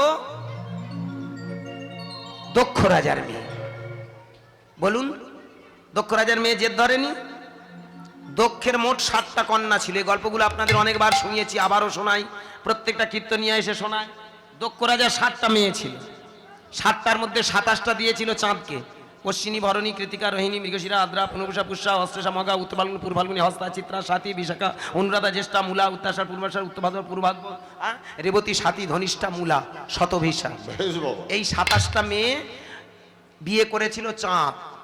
13টা মেয়েকে বিয়ে দিয়েছিল কশ্যপ মুনির সঙ্গে। হ্যাঁ, ইলা প্রভা কাষ্টা তামরা সরসা দিতি অদিতি কদ্রু বিনতা ধনু ধনায়ু হ্যাঁ অংশিকি সিংহিকা। ভালো করে ভেবে দেখবেন, এই যে 13টা মেয়েকে বিয়ে দিয়েছিল কশ্যপ মুনির সঙ্গে, ক্যালকুলেশনটা করে নিন। 27টা দিয়েছিল চাঁদকে, 13টা দিয়েছিল কশ্যপ মুনিকে, 27 13 40, 11টা দিয়েছিল একাদশ রুদ্রকে 51, 8টা দিয়েছিল অষ্টা বসুকে, আস্তে ছোট করে বলি, 8টা দিয়েছিল অষ্টা বসুকে, তাহলে মোট হলো 59। আর একটা ছোট মতো মেয়ে ছিল, ও খুব হ্যাঁকাতে মেয়ে, বিচ্ছিরি হ্যাঁকাতে। না না, তুই তো একটা রাজার মেয়ে, তোর একটা আক্কেল করে না? তুই দেখে দেখে যে শ্মশানে মাজানে ঘুরে বেড়াচ্ছে, হ্যাঁ ছাই ভস্য ঘুরে বেড়াচ্ছে, সেই মেয়েকে তোর পছন্দ? তোর একটু হিসেব নেই? অনেক দেখবেন ওরকম ধনির মেয়ে না, সে দেখবেন অনেক রাস্তার ভিখিরিকে ভালোবেসে ফেলে না, তখন বাড়িতে দেখবেন থানা পুলিশ এসে মেয়েটাকে, একবার যদি তারা দুজনে পালিয়ে যায়, ও থানা পুলিশ এসে ভ্যানওয়ালাটাকে ভ্যানওয়ালার মতো করে দেবে, আর একে টেনে নিয়ে চলে যাবে, চল তোকে ধনী বাড়ি ছেলের সঙ্গে বিয়ে দেবো। কিন্তু সে যুগে তো আর এ কল ছিল না। বাবা, মজাটা কোথায় জানেন? সেই যে মেয়েটা অন্য কেউ নয়, সে ছিল দক্ষ রাজার মেয়েকে সতী, তাই না? দক্ষ রাজার মেয়ে সতী, সে কাকে ভালোবাসলো? আমার ভোলানাথকে ভালোবাসলো। ভালো করে ভেবে দেখুন কেন ভালোবেসেছিল। ওই মেয়েটা ছোটবেলা থেকে, ভালো করে মন দিয়ে শুনবেন, কীর্তনটার ভিতরে একটা রহস্য লুকিয়ে আছে, কথাগুলোর মধ্যে একটা জাদু লুকিয়ে আছে। ওই মেয়েটা ছিল একটা সাধিকা। সাধিকা তো নাকি পৃথিবীর মধ্যে সব থেকে বড় বৈষ্ণবী কে? কে মা? বৈষ্ণবী কে? আমার মা পার্বতী তো, সতী পৃথিবীর মধ্যে সব থেকে বড় বৈষ্ণব। আর সব থেকে বড় বৈষ্ণব আমার বুড়ো ভোলানাথ। তার মতো বৈষ্ণব হয় না, আর আমার পাগলির মতো বড় বৈষ্ণবী হয় না। ভালো করে ভেবে দেখবেন, যে যেমন তাকে তেমন সঙ্গে তো মেলায়, তাই না? এ তো বিধির বিধান, বলে না আমরা কথা বলে থাকি, জয়সাকে তো এসে মেলা, যে যেমন তার সঙ্গে তেমন মিলেছে। ঠিক তেমন ভেবে দেখবেন, আমার ওই পাগলি মেয়েটা ছোটবেলা থেকে পরম ভক্ত ছিলেন, আর ভক্ত হতে হতে হতে হতে ভগবানের আরাধনা করতে করতে তার একটা চোখ ফুটেছিল। ওই জন্য কোনো জায়গায় দেখবেন, যদি মা কালীর ফটো দেখেন, মা দুর্গার কালী আলাদা নয়। একটি মেয়ে, একটি আছে দুষ্টু মেয়ে, একটি ভারী শান্ত, একটি মেয়ে দক্ষিণ হওয়া, আর একটি দুর্দান্ত। আসল কথা দুটি তো নয়, একটি মেয়েই বটে, একটা মেয়ে, বিভিন্ন রূপেই প্রকাশ। আস্তে মন দিয়ে শুনবেন, কি মজার জায়গা। ঠিক তেমন, তাহলে যিনি দুর্গা তিনি কালী। মায়েরা ভেবে দেখবেন, মা কালী বা মা দুর্গার দিকে তাকান, একটা চোখ আছে, তাই না? এখানে একটা চোখ আছে তো, কি? আবার ভোলানাথে দেখবেন এখানে একটা চোখ আছে। আচ্ছা, ওরা যদি সর্বেসর্বা হলো, ভগবান হলো, ওদের আবার এই চোখ পোক কেন? আর ফুললো বা কি করে? কোনোদিন আমরা ভেবে দেখেছি? এগুলো আমরা কোনোদিন জানার চেষ্টা করি না। ভেবে দেখবেন, একটা খুব ডেপ্থের কথা বলে যাই, মন দিয়ে শুনবেন, কীর্তনের ভিতরে কত রহস্য। আমাদের যে ষাটচক্র আছে, ষাটচক্র, আপনারা এখানে যারা সাধন ভজন মার্গের মানুষ আছেন, এই ষটচক্র যদি না জানা হয়, আপনি সারা জীবন হরিনাম করে কোনো ফল পাবেন না। একটু আস্তে, যারা হরিনাম শুনতে এসেছেন, আজকের একটা কথা বলে যাই, মায়েরা জীবনে অনেক কীর্তন শুনেছেন, অনেক লীলা শুনেছেন, আপনার রাধাকৃষ্ণের লীলা শুনে শুনে মুখস্থ করে ফেলেছেন, কিন্তু এই ষটচক্র, নিজের জীবন চক্রটা, নিজের জীবনে কোথায় কে আছে, এটা যদি না জানেন, তাহলে আপনার হরিনাম শুনে ফল ফলে না। ভেবে দেখবেন, আমাদের দেহের মধ্যে ষটচক্র আছে, কোথায় বাবা? পায়খানার 2.5 আঙ্গুলি উপরে, ওখানে একটা গ্ল্যান্ড বা গ্রোথ আছে, যার নাম মূলাধার। ঠিক তো বাবা? আপনি ভাবের মানুষ, গভীরের মানুষ তো। পায়খানার আর তিলকটা কোথায় কেটেছেন? এটা তিলক কাটা বলে না, তিলক সেবা বলে? তিলক সেবা বলে না? আমি যদি কাটা বলি ভুল হবে? আপনি কাটা মানে বাদ বললেন, আমি তিলক কাটা মানে ব্যাখ্যা করে দেব। তিলক কাটা হয়, তারপরে সেবা হয়। কিরকম দেখবেন, যখনই তিলকটা আপনি কাটলেন না, তিলক কাটলেন মানে কি, ওখানে মধ্যে যে চোখটা আছে, চোখটার পর্দাগুলো কেটে যায়, ওর ভিতরে একটা আচ্ছন্ন আছে। দেখবেন, যেমন আমি আপনাদের তর্কে যাব না বাবা, সিদ্ধান্তে আসবো, কারণ আপনারা গভীরের মানুষ, আপনাদের সঙ্গে তর্ক করা মানে মূর্খের পরিচয়। তবু এইটুকু আমি বলবো, এটা কেন? এখানে একটা চোখ আছে, তাই না বাবা? তিলক, তিলক, এটা তিলক নয়, এটা ত্রিলোক দর্শন করা যায়। কি বুঝাচ্ছে? এই যে আপনি দেখতে দেখতে দেখতে দেখতে আজকের পৃথিবীর চালচিত্রগুলো খুঁজে পাচ্ছেন, যাচ্ছেন না? এর আগে কিন্তু আপনার এই চোখটা ছিল না, এই ভাবতারা ছিল না, এই জগতে ছিলেন না। কিন্তু যেদিন থেকে এইভাবে জগতে এসেছেন, আপনি এই পৃথিবীর সব রূপ, রস, গন্ধ, স্পর্শ সব অনুভব করতে পেরেছেন। একটার পর একটা যেন ভিতর থেকে বলে দিচ্ছে, একটার পর একটা যেন জানিয়ে দিচ্ছে, এইখানে এই চরিত্র, এই পৃথিবীতে এসেছি আমাদের ফিরে আসা দিনগুলোকে আরো সুন্দর করতে হবে। যেটা ভুল করেছি সেই ভুলটাকে সংশোধন করে বর্তমানে দিনটাকে ভালো করতে হবে, আগামী দিনটা যেন আরো সুন্দর হয়। এই তো ভূত ভবিষ্যৎ বর্তমান, এই ত্রিলোক। নিতাই গৌর হরি বল। তারই জন্য আজকের আগে প্রথমে কি করতে হয়, আমাদের পর্দাটা কেটে পেটে ফেলতে হয়। হরি নাম রূপ শক্তি দিয়ে, হরি নাম রূপ অস্ত্র দিয়ে আমাদের অনর্গলে এইখানে বসে আমাদের কীর্তনটা গাইতে হয়। আমি পরে ব্যাখ্যা করছি, ভালো করে মন দিয়ে শুনবেন আস্তে। আমাদের মূলাধার পায়খানার লড়াই অঙ্গুলি উপরে এখানে যে চক্রটা আছে তার নাম মূলাধার। কুলকুণ্ডলিনীতে একটা শক্তি লুকিয়ে আছে, ওর নাম হলো রাধা শক্তি। রাধার উপরে নয়, রাধা বাইরে নয়। এই যে রাধা কৃষ্ণের যুগল মূর্তি দেখছেন, এটা তো বাইরের মূর্তি, তোমার ভিতরেও সেই রাধা শক্তি আছে। এই রাধা আর এইখানে আছে কৃষ্ণ। কথাটা শুনতে খারাপ লাগলো, এটা চরম সত্য। কি বাবা, কুলকুণ্ডলিনীতে রাধা শক্তি লুক্কায়িত, ওটাকে টেনে নিয়ে ভালো করে ভেবে দেখবেন, কৃষ্ণ যখন বাঁশি বাজায়, রাধারানী তখন পাগলিনী হয়ে কৃষ্ণের সঙ্গে মিলতে চায়। আমাদের ভিতরে রাধা শক্তিটা কুলকুণ্ডলিনীতে, আর মূলাধার স্বাধিষ্ঠান মণিপুর অনাহত বিশুদ্ধ আজ্ঞা, অবশেষে এইখানে আছে সহস্রা, যেখানে বাবা ঠাকুরা অনেকে শিখা রেখেছেন, চৈতন রেখেছেন। মানে কি, এটা দিয়ে কি শেখায়, তোমার চৈতন্যের পুরুষ এইখানে তার বাস। এই জন্য অনেকে নামে চৈতন্য রাখে, ন্যাড়া হয়ে চাবড়াখানে মাল রেখে লাভ নেই। আমি নিন্দা নয়, ইনসাল্ট নয়, খুব ঠান্ডা মাথায় ভাববেন। বর্তমান দিনে দেখবেন এই ধরনের ওই চাবড়াখানে মাল রেখে সাধু হয়ে ঘুরে বেড়াচ্ছে, দেখো আমি কত বড় পণ্ডিত। না, আপনারই বড় বলে বড় সেই নয়, লোকে যারে বড় বলে বড় সেই হয়। পৃথিবীতে নিজেকে কোনোদিন বলবে না আমি অনেক দামি, অনেক জ্ঞানী, অনেক কিছু বুঝি। ভালো করে ভেবে দেখার আছে। এইখানে ভালো করে ভাববেন, এইখানে যেটা সেটা হলো সহস্রা পায়খানা। তাহলে এইবার ব্যাখ্যাগুলো করে দিই, ভালো করে মন দিয়ে শুনবেন। পায়খানা লড়াই অঙ্গুলি উপরে আছে মূলাধার, ওখানে রাধা শক্তিটা ঘুমিয়ে আছে। ওখান থেকে একটু এগিয়ে আসুন, যেখানে আমরা প্রস্রাব করি।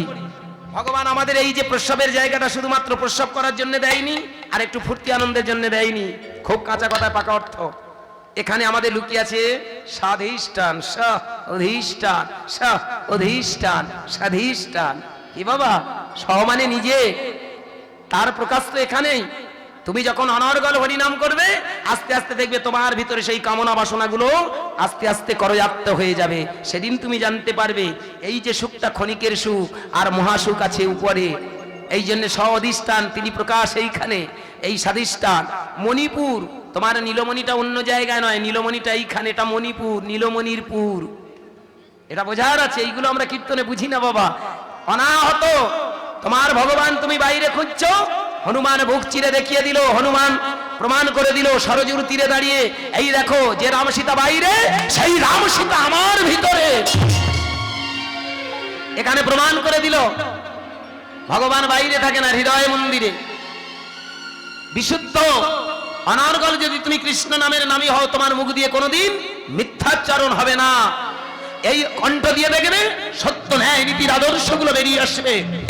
এই সমাজ গঠনের আদর্শের কথা তোমার মুখ দিয়ে বেরোবে। মানুষকে শোষণ নয়, মানুষের সঙ্গে হিংসা নয়, মানুষের সঙ্গে ভেদাভেদ বৈষম্যের কথা আসবে না। আজকে দিনে আসতে অনেক দেখবেন যারা বৈষ্ণব হয়ে বলে আমরা বৈষ্ণব, আমি সেখানে বলবো না, ওই কথাটা বলবেন না। এইটুকু বলুন আমি সনাতনী। একদম ঠিক। নিজেকে বৈষ্ণব না বলে বলুন আমি সনাতনী, মানে সনাতন শাশ্বত ধর্ম, যা ইউনিভার্সাল ট্রুথ, যা বিশ্বের শাশ্বত চিরশাশ্বত ধর্ম, বেঁচে থাকার ধর্ম, এই জীবনের ধর্ম। এই পৃথিবীতে আমি আমার একটাই পরিচয়, আমি মানুষ। এই জন্য ভালো করে ভেবে দেখবেন, সনাতন ধর্মে কোনো জাতপাত থাকে না। যারা প্রকৃত সনাতন ধর্ম বলে, সনাতন ধর্মের প্রকৃত অর্থ হলো যাহা শাশ্বত ধর্ম, যেটার দ্বারা এই পৃথিবীতে আমি বেঁচে আছি। দ্যাট ন্যাচারাল ইনস্টিংক্ট ইজ সনাতন। বোঝা গেল আমার কথাটা একটু? যাহা প্রকৃতির শাশ্বত সহজাত প্রবৃত্তি, সেটাই সনাতন, শাশ্বত রূপে প্রকাশ আছে।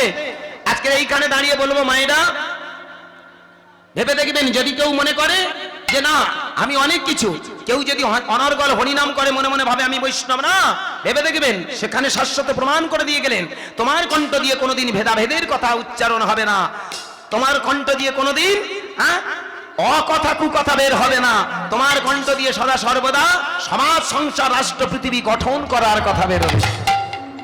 নেতাজি সুভাষ চিৎকার করে বলেছিল, give me blood I give your freedom.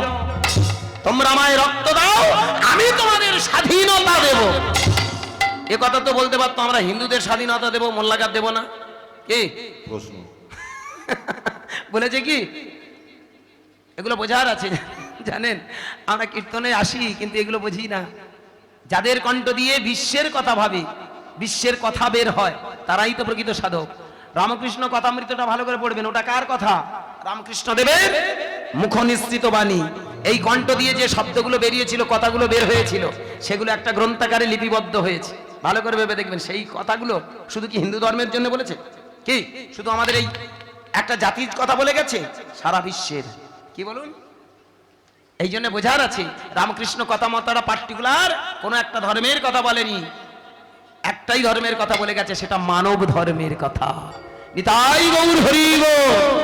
তাহলে ভালো করে ভাববেন, পায়খানার আড়াই অঙ্গুলি উপরে মূলাধার, এইখানে যেখানে প্রস্রাব করি স্বাদিষ্ঠান, নাভিকমল মণিপুর, বক্ষস্থল অনাহত, কণ্ঠস্থল বিশুদ্ধ, দুই ভ্রুর মাঝখানে আজ্ঞা চক্র। হ্যাঁ গো মায়েরা, হ্যাঁ বাবা, এই যে বলছিলাম, এই আজ্ঞা চক্র। আজ্ঞা চক্র অর্থাৎ একবার যদি তার আজ্ঞা পেয়ে যাও, তুমি একবার যদি সেই মনে আস্তে আস্তে তোমার ভিতরে কুপ্রবৃত্তিগুলো কেটে ফেলতে পারো। এই যে তিলক কাটা মানে কি? তোমার ভিতরের কুপ্রবৃত্তিগুলো কেটে ফেলো, তোমার ভিতরে অশুভ শক্তিগুলো কেটে তোমার ভিতরে শুভ শক্তিটাকে প্রকাশ ঘটাও। ভোলানাথ আর মা পার্বতী দুজনে দেখিয়ে দিয়েছিল এই অশুভ শক্তিটা তথা সবকিছু দূর হয়ে যাবে যদি তোমার এটাকে তুমি খুলে দিতে পারো। তাই চোখটা যেদিন খুলে যায় সেদিন দেখবেন দেশ সেবা হয়, সেদিন থেকে হয়ে যায় তিলক সেবা। কি বাবা, নিতাই গৌর প্রেমানন্দে হরি বল, হরি বল। কারণ আগে প্রথম তুমি তোমার নিজেকে না সাজিয়ে অপরকে সেবা করবে কিসে? নিজে না তৈরি হয়ে অপরকে সেবা করা যায় না। তাই আগে নিজের কুপ্রবৃত্তিগুলো কাটো, ভেদাভেদ বৈষম্যগুলো কেটে এগিয়ে চলো। তাহলে ভক্তমণ্ডলী মায়েরা, আর আছে অবশেষে সহস্রা, অর্থাৎ এইখানে যেদিন মানুষ আসে, এইখানে লুকিয়ে থাকে সিদ্ধি, মুক্তি, নির্বাণ, নির্বিকল্প। এমনকি মানুষ যদি আস্তে আস্তে চায় নিজের ভাব সমাধিটা নিজেই গড়ে নেয়। আহা, ভেবে দেখবেন, রামকৃষ্ণ ঠাকুর, বিবেকানন্দ, অনুকূল ঠাকুর, বালক ব্রহ্মচারী, ঋষি অরবিন্দ, লঙ্কান্নাথ, নেতাজি, চৈতন্য মহাপ্রভু, যাদেরকে আমরা ভগবান বলি, দেশপ্রেমিক বলি, ভালোবাসার দেশকে যারা ভালোবাসে তাদের সমাধি হতো, সমাধি হয়েছে, হয়নি বাবা? দিনের পর দিন তারা বসে থাকতে পেরেছে কেন? ভালো করে ভেবে দেখবেন, যখন মানুষ মনটাকে চৈতন্যের সাগরে নিয়ে যায় তখন তার ভিতরে আস্তে আস্তে বিশ্ব প্রেম জেগে ওঠে, বিশ্ব মানবিকতা বোধ জাগে। এই জন্য যতক্ষণ না বিশ্ব প্রেম জাগবে ততক্ষণ তুমি বৈষ্ণব নও। বাইরে সেজেছে কিন্তু ভেতরে যতক্ষণ না তুমি উত্তীর্ণ যাবে ততক্ষণ তুমি বৈষ্ণব নও। আর প্রকৃত যারা বৈষ্ণব হয় তারা কোনোদিন ভেদাভেদ করে না, তারা কোনোদিন মানুষকে ছোট করেন। এখনকার দিনে রাগ করবেন না, ক্ষমা করবেন। অনেকে বলেন আস্তে, বাবা আমরা মঠ মন্দিরে দীক্ষা নিয়েছি, আমি ওর হাতে খাবার খাবো। এই ব্যায়ামটা খুব খারাপ জিনিস। ইদানিং আমি দেখেছি কিছু কিছু কীর্তনিয়ার ভেতরে এই ব্যায়ামটা খুব চেকেছে। ওরা মঠ মন্দিরের আশ্রিত হয়েছে, ওরা জানে চৈতন্য রাখলে, মালা পড়লে লোক ভাববে সাধু। আর এই সুযোগে আমার রেটটা বাড়িয়ে আমি চেষ্টা করব আমি কিসে এসি রুমে বাস করি। একটা চৈতন্যধারী কীর্তনিয়াকে ফোন করেছি, বাবা আমাদের হরিবাসরে একবার হরিনাম করে যাবে না বাবা? অনেক আশা, আপনার মতো একটা ভক্তের পদরজ পাবো, কৃপা করে আপনারা আপনি একবার আমাদের হরিবাসরে আসুন, দুবার আসতে হবে না, শুধু একবার চান্স দিন, আপনার মুখের কথাগুলো শুনবো, ভক্তদের শোনাবো। আমার নিজের হরিবাসরে, জানো, আমার নিজের বলতে গেলে আমার বাড়ি গ্রামের হরিবাসরে। তা হঠাৎ আমি ফোন করেছি, সবাইকে আমায় দিয়ে ঠেলে দিয়েছে, বলে তুই তো ওর সঙ্গে একসাথে গান বাজনা করে বেড়াস, তা নে না একটু অন্তত কথা বল না। তা আমি বলি আচ্ছা ঠিক আছে বলছি। যখন দেখি আমি বলি, বাবা ঠাকুর আমি একটু গান বাজনাও করি, একটু ছোটোখাটো কীর্তনিয়া, দয়া করে আমাদের হরিবাসরে একবার চান্স দাও। মাগো সেই চৈতন্যধারী কীর্তনিয়াটা আমার ফোনটা ধরে বলে কি করা হয়? আমি বলি আমিও একটু ছোটোখাটো চিটিং বাজ। মাইরি বাবা বলো মা কোন টাকা নেই বলে বড় চিটিং বাজ বলবেন না, আমি ছোটোখাটো চিটিং বাজ, আমি একটু ছোটোখাটো। হ্যাঁ মা বলো মা, আপনাদের স্বামীগুলো ইনকাম করে 500 টাকা ইনকাম করতে কাল ঘাম ছুটে যাচ্ছে না? 1000 টাকা ইনকাম করা মানে খুব হলো, 2000 টাকা যদি হয় মানে হাই, 3000 টাকা হলে আরো হাই, কিন্তু যদি 5000 টাকা হয়? আমার বউ এই জন্য গর্বের সঙ্গে বলে আমার স্বামী কীর্তনিয়া। আমি বলি দেখিস পাটা যেন মাটিতে থাকে, যেন আকাশে যেন উড়িয়ে ফেলিস নি, হাত দুটো যেন ডানা বানিয়ে ফেলিস নি, তাহলে খবর খারাপ। হ্যাঁ, কারণ ভগবান দিয়ে ধন বুঝে মন হরে নিতে কতক্ষণ। কি বাবা আজকে দিয়েছে কত চেল্লাচ্ছি, কয়েক সেকেন্ডের ভিতরে ভুলিস্বাদ করে দিতে পারে। দেনেওয়ালা সে নেনেওয়ালা সে। ভক্তমণ্ডলী যাই হোক, মাগো ফোন করেছি, তার চৈতনধারী কীর্তনিয়াটা আমায় বললো কত, বলে 90,000। আরে চৈতনের দাম 90,000? আচ্ছা, না না, তোমরা নিরামিষ খাচ্ছ, চৈতন রাখতেছো বলে তোমাদের এত দাম কি করে হয়? ঠিক। আমাকে বললো টাকাটা কি আর আমি এমনি নিচ্ছি, আমার আশ্রম আছে। আমি বলি বাবা তোমার আশ্রমটা আগে না গরিব দুঃখী আগে? প্রশ্ন। না, আমার আশ্রমে প্রতিদিন সেবা হয়, নরনারায়ণ সেবা হয়। আমি বলি মানুষের রক্ত চুষে আর নরনারায়ণ সেবা করার কোনো মানে আছে? হ্যাঁ বলুন। এদিকে গরিব মানুষগুলো খেতে পায় না হরিবাসর মন বন্ধের পথে, আর ওরা ওদিকে আশ্রম ঠেকাচ্ছে, ভগবান আসবে ভগবান ভাসবে। আমি বলবো পা দুটো জড়িয়ে ধরে, প্রয়োজন নেই। কেন এই কথাগুলো বলি, বড় দুঃখ। আবার কি জানেন, বলে দেয় বাবা আমরা ওখানে সেবা করব, ওমা মায়েরা ওখান থেকে সব আসবে। এই সেদিন দেখলাম হুগলির একটা কীর্তনিয়া, সেদিন দেখি গোমা হাঁড়ি কুড়ি দেখি সব হরি সেই গাড়ির মাথার ওপর, হায় আর প্যাকেটি দেখি চচ্চড় করে নেমে আসতেছে হাঁড়িগুলো কড়াগুলো।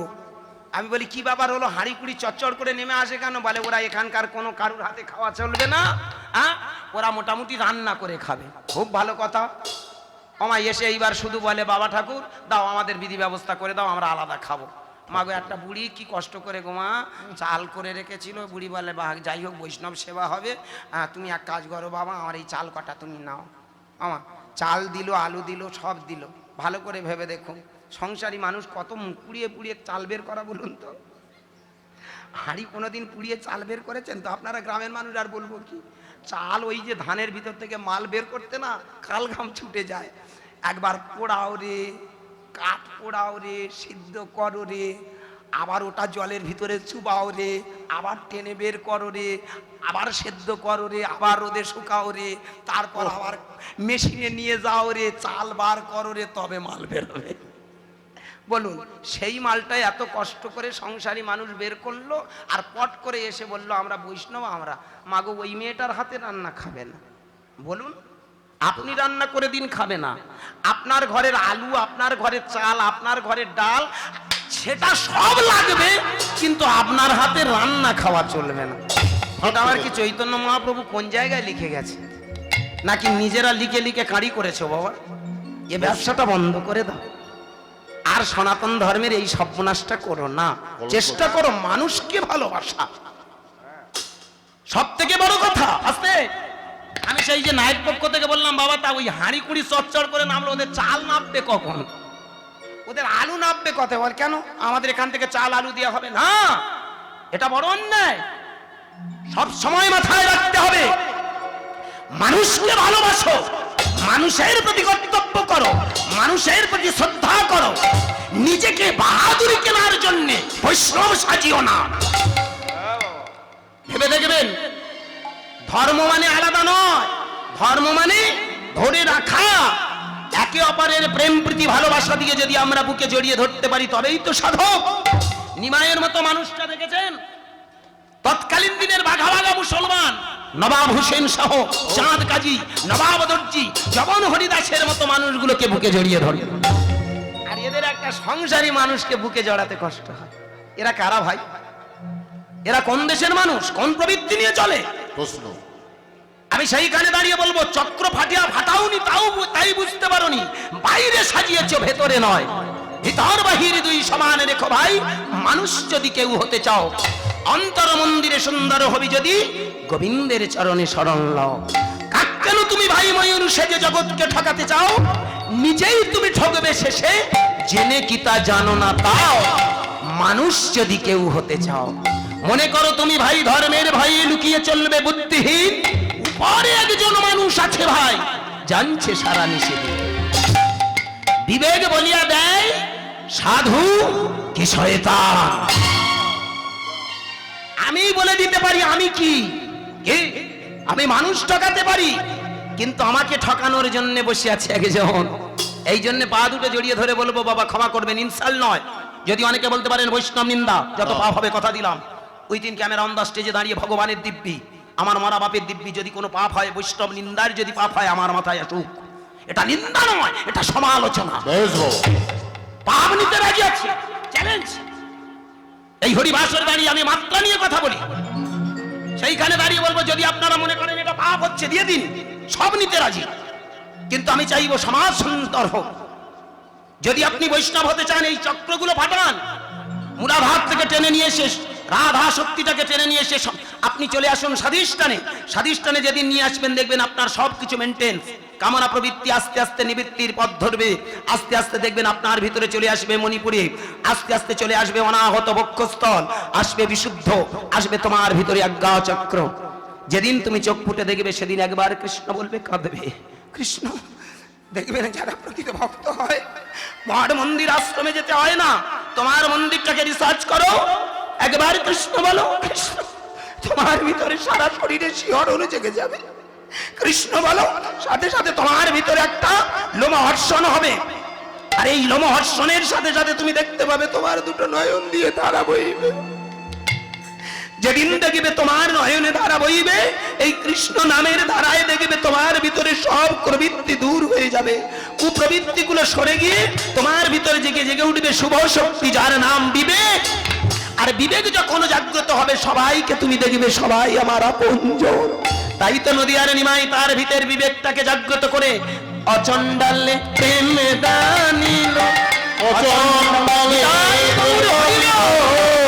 অচণ্ডালে প্রেম দানিল, অচণ্ডালে প্রেম ডালিব, নিজে কাঁদলো সবার কাঁদাল, অচণ্ডালে প্রেম ডালিব, নিজে বলিয়া সবার বলা, অচণ্ডালে প্রেম ডালিব, কৃষ্ণ নামে পাগল হয়ে অচণ্ডালে প্রেম ডালিব, হরি নামে পাগল হলো, অচণ্ডালে প্রেম ডালিব, যাইয়ে লীলার বলি হরি হরে হরি হরি হরি হরি অচণ্ডালে প্রেম অচণ্ডালে প্রেম ডালিব। ভক্তমণ্ডলী ভক্তিমতী মায়েরা, তাহলে বোঝা গেল আজকের ক্ষমা করবেন এই ষড়চক্র সম্বন্ধে যদি না জানা থাকে আপনি সারা জীবন হরিনাম করুন বৃথা। কারণ ভেবে দেখবেন সূত্র ছাড়া অঙ্ক মেলে না। কি এখানে দেখবেন আমরা যারা একটু অঙ্ক টঙ্ক ভালোবাসি, লেখাপড়াতে করেছেন আপনারা, অঙ্ক ভালোবাসেন, অঙ্কের একটা সূত্র আছে, a plus b whole square সূত্র কি? a square plus 2ab plus b square. a minus b whole square সূত্র কি? আছে a square minus 2ab plus b square. এই যেমন সূত্র আমাদের জানা হলে অঙ্কটা মিলবে। আমি গান গাইতে এসেছি, এখানে গান গাইতে এসে যদি আমার তাল যদি জ্ঞান না থাকে, কোথায় ক মাত্রা কত ফাঁক কোথায় কি যদি না যায়, আমি গান গাইতে পারবো কি? ও বাদারে কীর্তন হবে। কাহর বা গান গাইতে গেলে আমার 8 মাত্রা, একটা তেওড়া গাইতে গেলে 7 মাত্রা, কি একটা ঝাঁপতাল গাইতে গেলে 10 মাত্রা, একটা ত্রিতাল গাইতে গেলে 16 মাত্রা, একটা সমতাল গাইতে গেলে 28 মাত্রা। এগুলো যেমন আমাদের আইডিয়া না থাকলে আমরা গান বাজনা করতে পারি না, ঠিক তেমন সাধন ভজন করতে গেলে আগে চক্র সম্বন্ধে জানতে হয়। দ্যাট লাইফ ইজ ম্যাথমেটিক্স, জীবনটাই অঙ্ক। আর সেই অঙ্কের জায়গায় দাঁড়িয়ে যদি আমরা হিসেব না করতে পারি ভুল হয়ে যায়। তাই মায়েরা, ভক্তমণ্ডলী, বাবা মায়েরা ভেবে দেখবেন চোখ যতক্ষণ না ফোটে আমরা মানুষ চিনতে পারি না। আমার নিমাইচাঁদ এলেন হরিনাম দিয়ে চোখ ফুটিয়ে মানুষ চিনতে শেখালেন, জীব জগৎকে চিনতে শেখালেন, এই বিশ্ব ব্রহ্মাণ্ডকে চিনতে শেখালেন। তাই যাদের চোখ ফুটেছে তারা মানুষ চিনে ফেলেছে। এতক্ষণ লীলার ভিতর থেকে অনেক সরেছিলাম, এবার এগিয়ে যাই। ওই মেয়েটার জানেন চোখ ফুটেছে, ও বুঝতে পেরেছে এই হবে আমার প্রকৃত স্বামী।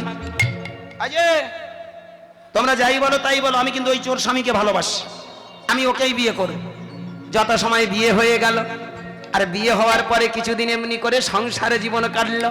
মায়েরা, মা একটা কথা মনে রাখবেন, নারী হতে জীবের সৃষ্টি আছে, নারী হতে জীবন ক্ষয়, ঘোর জগতে নারীর মায়া বুঝে ওটা ভীষণ দায়। মায়েরা পারে সংসারটাকে গুছাতে, আবার এই নারী পারে সংসারটাকে ধ্বংস করে। পৃথিবীতে নারী শক্তিটা এমন একটা বড় শক্তি বলে বোঝানো যাবে না। দেখেছেন মেয়ে একটা যদি জন্মায়, কোনোদিন শাঁখের ফুঁ দেওয়া দেখেছেন? অনেকে জোর করে দেয়, কিন্তু লিগ্যালি মেয়ের যখন একটা মেয়ে হয় কেউ শাঁখের ফুঁ দিতে চায় না, কিন্তু একটা ছেলে হলে শাঁখের ফুঁ দেয়। আমরা কোনোদিন ভেবে দেখিনি কেন দেয়া হয়। আমার গুরুজি, তার চরণে প্রণাম জানাই, আমার শ্রদ্ধেয় তত্ত্বের গুরু, তর্জার গুরু, কবিগানের গুরু গোপালবাবুর কাছে গোপালবাবুর কাছে আমি একদিন প্রশ্ন করেছিলাম, বাবা একটা মেয়ে হওয়ার সাথে সাথে কেউ তো শাকের ফুঁ দিতে চায় না, কেন মেয়ে হয়েছে বলে নাকি? ও মেয়ে পরের বাড়ি চলে যাবে, টাকা পয়সা ঝেড়ে চলে যাবে, ওই জন্য না। মানে সেই যখন ঝাড়তে এসেছিস বাপের তো ঝেড়ে চলে যাবি, তো শাক বাজিয়ে কি হয়, এই জন্য তো নাকি? কি বলবেন তো আপনারা কিছু? বহু দিনের জাম তো বাবা। নারী হয়ে নারীকে দেখবেন বেশি ঘৃণা করে, করে না? মেয়েরা মেয়েদের সব থেকে বড় শত্রু। একসঙ্গে মিটিং করলে কি হবে, মনে মনে খুব হিংসা পুষে রাখে। রাগ করবে না, আমার মনে হয় ওই হিংসার জন্য মনে হয় শাক বাজায় না নাকি, আমার কি মনে হয় জানি না। হরিবল। তা গুরুদেবের কাছে গেছি, গুরুদেব আমায় বলছেন যে বাবা কেন করা হয় জানেন? আমার শুনে রাখুন, খুব দারুণ কথা। হিংসা নয়, এখানে কিছু নয়। একটা নারী জন্মানোর সঙ্গে সঙ্গে কিন্তু সে অনেক পাওয়ার নিয়ে জন্মায়। এই জন্য দেখবেন মায়েরা যা পারে একটা পুরুষ কিন্তু সেটা পারে না। একটা মায়েদের ভেতরে যতটা জ্ঞান আছে একটা পুরুষের ভিতরে কিন্তু সেই জ্ঞানটা নেই, কিন্তু ওরা অজ্ঞানতার পাতাবরণে জড়িয়ে থাকে। ওরা ইচ্ছা করে জড়ানোর চেষ্টা করে আর তাতেই পেছিয়ে জড়িয়ে যায়। একটু যদি নারী শক্তিটাকে কাজে লাগান তাহলে দেখবেন সমস্ত পুরুষ শক্তি কিন্তু পরাস্ত। ভেবে দেখবেন রম্বাসুরের পুত্র মহিষাসুর, ওকে কিন্তু অন্য কোনো দেবদেবতা মারতে পারতো না, পারেও নি। মেরেছিল কে? একটা নারী শক্তি, দুর্গা। শুম্ভ নিশুম্ভর মতো দৈত্যকে নিধন করেছে কে? কোনো পুরুষ শক্তি নয়, সেখানে নারী শক্তি। রামচন্দ্র যখন রাবণের সঙ্গে যুদ্ধক্ষেত্রে গেল, মুন্ডটা যখন বারবার কেটে ফেললো, একবার রাবণ কেটে ফেলে, রাবণের মুন্ডটা কেটে ফেলে, অট্টহাসি হাসে। রামচন্দ্র দেখলো কি, একবার করে অট্টহাসি হাসে, মুন্ডটা কেটে ফেলে দিয়ে আবার জুড়ে যায়। বিভীষণের কাছে এসে বলল, বিভীষণ তুমি তো নারী নক্ষত্রের হিসেবে জানো, তুমি তো সবকিছুর মূলে, তাহলে বলো বিভীষণ এর পিছনে কোন রাস্তা ধরলে তবে আমি যুদ্ধে জয়ী হব? বিভীষণ বললেন, আছে একটা রাস্তা, কারণ তুমি যতই সাধন ভজন করো না কেন ওই রাবণের থেকে তোমার সাধনা এখন অনেক খামতি আছে, তাই তুমি এক কাজ করো, অকালে নারী শক্তি পূজা কর, শক্তির সাধনা কর। ভালো করে ভেবে দেখুন, কেন ওই সময় তো বলতে পারতো রামচন্দ্র যে প্রভু, হে প্রভু রাম, তুমি এক কাজ করো প্রভু, তুমি নারায়ণের পুজো করো, কি এ কথা তো বলতে পারতো, বা অন্য কোনো দেবদেবীর পুজো করো। শক্তির পূজা কেন করতে বললেন? এটা বোঝার আছে, নারী শক্তিকে যদি পূজা করা যায় তাহলে দেখবেন সেই পুরুষ তবেই কিন্তু শক্তি সঞ্চার হয়। নাদ ব্রহ্ম সাউন্ড রাজ্য শব্দ ব্রহ্ম প্রণব মন্ত্র, কৃষ্ণ রাম নারায়ণ হরি ওম, ও আল্লাহ, ও গড, যে যেভাবে ডাকি না কেন, ও উ মো, সৃষ্টি স্থিতি প্রলয়। ভালো করে ভেবে দেখবেন, আমরা যে শাকের ধ্বনিটা করি, ওই শাকের ধ্বনিটার দ্বারা কি হয় জানেন? ওঙ্কার ধ্বনি ভেসে ওঠে। কি ওঠে না? শাকের ধ্বনিটা, এটা খুব ডেপথের কথা। শাকের ধ্বনিটা যখন করি কি শব্দ আসে? দেখুন ওঙ্কার ধ্বনি, এটা দেয় কেন? যাতে করে ওই পুরুষের শক্তিটা বৃদ্ধি হয়ে যায়। হ্যাঁ, ওদের যে ভালো করে ভেবে দেখবেন 16 কলা নিয়ে মায়েরা জন্মায়, আর একটা পুরুষ যখন জন্মায় 14 কলা নিয়ে জন্মায়। আমার গুরুজির কাছে এই জন্য আমি প্রশ্ন করলাম, তা বাবা এই যে কেন করা হয়? বলে একটাই কারণে, যাতে ওদের ভিতরে শক্তি সঞ্চার হয়, কিন্তু নারী শক্তিতে আর বাড়াতে হয় না। নারী শক্তি শক্তি নিয়ে জন্মায়। এই জন্য মায়েরা ভালো করে ভেবে দেখবেন, আপনারা জানেন না আপনাদের ভিতর কত শক্তি আছে, শুধু আপনারা ওটাকে ভুলে থাকেন। আপনি শুধু এইটুকু ভাবেন আমি একটা সংসারী মেয়ে, হ্যাঁ আমি একটা সংসারী মেয়ে। এই জন্য ভালো করে ভেবে দেখবেন, কৃষ্ণের মতো মানুষ রাধারানীর পায়ের কাছে পড়েছিল, পড়েনি? সরগর লখন্ডনং মম শীর্ষ মণ্ডনং দেহি পদ পল্লব মোদারাম।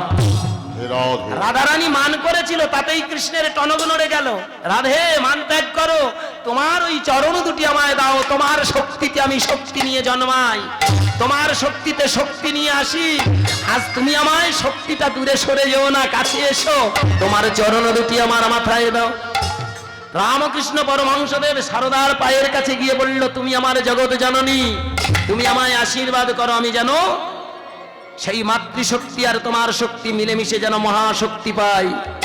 ভালো করে ভেবে দেখবেন, বিষ্ণুপ্রিয়ার মতো শক্তির কাছে গিয়ে আমার চৈতন্য মহাপ্রভু বললেন, তুমি তো আমার মহাশক্তি, আশীর্বাদ করো আমি যেন কৃষ্ণ নাম করতে পারি। তাই তো বিষ্ণুপ্রিয়া বলেছিল, আমি তোমায় দুহাত ভরে শুধু অনুমতি নয়, আমি প্রার্থনা করব। আজ থেকে সবাইকার বলবো, তোমরাও বলো, ভজ শ্রী কৃষ্ণ, কহ শ্রী কৃষ্ণ, লভ শ্রী কৃষ্ণের নাম রে। ভজ শ্রী কৃষ্ণ, জপ শ্রী কৃষ্ণ, লহ শ্রী কৃষ্ণের নাম রে। যে জন শ্রী কৃষ্ণ ভজে, সে হয় আমার প্রাণ রে। যে জন শ্রী কৃষ্ণ হরে, সে হয় আমার প্রাণ রে। যে জন শ্রী কৃষ্ণ ভজে, সে হয় আমার প্রাণ রে। যে জন শ্রী কৃষ্ণ হরে, সে হয় আমার প্রাণ রে। ভজ শ্রী কৃষ্ণ, কহ শ্রী কৃষ্ণ, লভ শ্রী কৃষ্ণের নাম রে। ভজ শ্রী কৃষ্ণ, জপ শ্রী কৃষ্ণ, লহ